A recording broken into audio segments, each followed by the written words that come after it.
सुल्तान Karbala सैयदुश्शहुदा इमाम आली मकाम इमाम अर्श मकाम इमाम हुसैन नवासे रसूल हैं। मौलाए कायनात मौला अली और जिगर गोशा रसूल सैयदा फातिमा बतूल रदी अल्लाह तआला अन्हुमा के शहजादे हैं। इमाम हुसैन 5 शाबान 4 हिजरी को मदीना मुनव्वरा में पैदा हुए। प्यारे आका अलैहिस्सलाम ने आपका नाम हुसैन और शब्बीर रखा।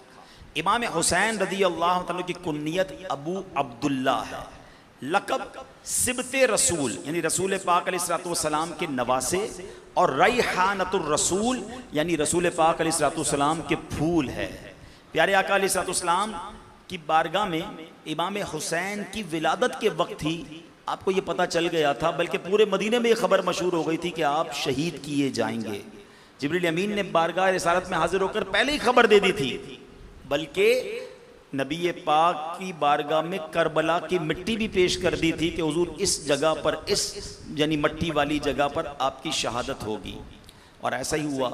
10 मुहर्रमुल हराम अपने 72 रुफ़का के साथ 61 हिजरी में मैदान करबला में यजीद पलीद के खिलाफ हक की आवाज़ बुलंद करते हुए, नाना के दीन पर पहरा देते हुए, जुल्म सहते हुए, दुख और गम के पहाड़ के सामने साबित कदम रहकर इंतहाई इज्जत के साथ, शुजाअत के साथ, शानो शौकत के साथ शहीद हुए। और रहती दुनिया तक के लिए बातिल के खिलाफ खड़े होने, हक पर चलने, दीनदारी का, इज्जत से जीने का, इज्जत से मरने का, शुजाअत का, बहादुरी का, इस्तिकामत का और सब्र व रिजा का सबक दे गए।